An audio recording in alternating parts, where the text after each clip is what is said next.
పుస్తకం పేరు self confidence. రచయిత బివి పట్టాభిరామ్.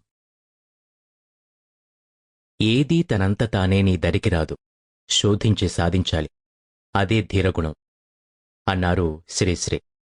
ఎవరి జీవితము వడ్డించిన విస్తరి కాదు, కాబట్టి ఎవరికి వారే కావలసినవి వడ్డించుకోవాలి.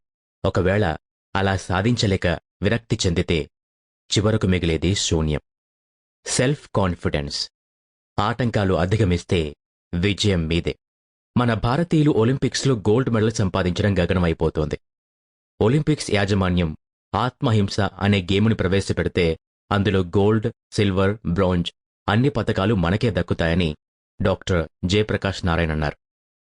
ఇది అక్షరాల నిజం. మనలో ఎంత టాలెంట్ ఉన్నా ఏదో లోపం ఉందనుకుంటూ తమ ప్రగతికి తామే అడ్డుపడుతున్న దురదృష్టవంతులు మన దేశంలో ఇంకా ఉన్నారు. వారిలో యువతరం అధికంగా ఉండటం శోచనీయం. ఏదీ తనంత తానే నీ దరికి రాదు, శోధించి సాధించాలి, అదే ధీరగుణం అన్నారు శ్రీశ్రీ. ఎవరి జీవితము వడ్డించిన విస్తరి కాదు, కాబట్టి ఎవరికి వారే కావలసినవి వడ్డించుకోవాలి. ఒకవేళ అలా సాధించలేక విరక్తి చెందితే చివరకు మిగిలేది శూన్యం. కాబట్టి నేటి యువతరం ఎవరికి వారే తమ రాతను తామే రాసుకోవటానికి ఉద్యమించాలి. నా కర్మ, నా రాత అనుకుంటూ అపజయాల్ని అంగీకరించక ఆత్మవిశ్వాసంతో ముందుకు సాగాలి. ప్రపంచ చరిత్రలో ఆ విధంగా అపజయాల్ని కూడా అవకాశాలుగా భావించి ఆ సమస్యలు పునరావృతం కాకుండా అడ్డుగోడల్ని అవలీలగా దాటుకుంటూ అద్భుతాలు సాధించిన వారెందరో ఉన్నారు. విజయానికి అడ్డుగోడలు. విద్య, ఉద్యోగం, వ్యాపారం, సంసారం ఇలా ఏ రంగంలోనైనా విజయం సాధించటానికి మార్గాలు గతంలో తెలుసుకున్నాం. అయితే విజయానికి ఆటంకాలు 7 ఉన్నాయి. వాటిని అధిగమించితే విజయం మిమ్మల్ని వరించక మానదు. ఈ ఆటంకాలే మనిషిని ఆత్మహింసకు గురిచేస్తాయి. తాను ఎందుకు పనికిరానని, తాను ఏది చేపట్టినా వైఫల్యం తప్పదని మనస్ఫూర్తిగా నమ్మడం జరుగుతుంది. తాము పదే పదే ఆ భావాన్ని మనసులో అనుకోవటంతో అది అలాగే జరిగే అవకాశం ఉంది. ఫెయిల్యూర్ అనే ఇంగ్లీష్ పదాన్ని ఇక్కడ బండగుర్తుగా తీసుకోవటం జరిగింది. దీనిని ఇంగ్లీష్లో యాక్రోనిమ్ అంటారు. అంటే కొన్ని పాయింట్లను గుర్తుపెట్టుకోవటానికి వాటి మొదటి అక్షరాల్ని వరుస క్రమంలో క్లుప్త పదం పెట్టుకునేలాంటిది. ఫ్రస్ట్రేషన్, నిరాశ, నిస్పృహ.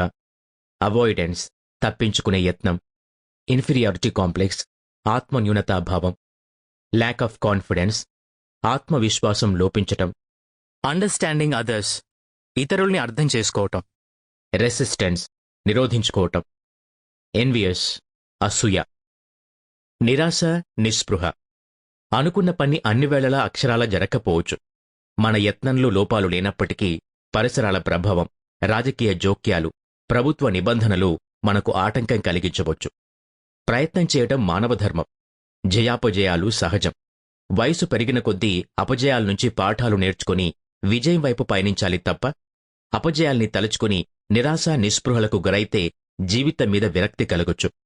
ఇటువంటి సమయంలో జీవితాన్ని ఒక ఛాలెంజ్గా స్వీకరించాలి. తప్పించుకునే యత్నం. జీవితంలో ఒకసారి అపజయం సంభవిస్తే అది ఎళ్లవేళలా వెంటాడుతుందనుకుంటూ ఆయా పరిస్థితుల్ని తప్పించుకునే యత్నం కొందరు చేస్తారు. అది చేతులారా అవకాశాల్ని జారవిడుచుకోవడమేనని గుర్తించాలి. ఒకసారి చూసిన ప్రదేశాన్ని చేరుకోవడానికి మనం మార్గమధ్యంలో దారి తప్పటం సహజం. అంత మాత్రాన మనం గమ్యం చేరుకోవటం విడిచిపెడుతున్నామా? మీ లక్ష్యం చేరుకునే విషయంలో కూడా మధ్యలో దారి తప్పవచ్చు, అవాంతరాలు రావచ్చు.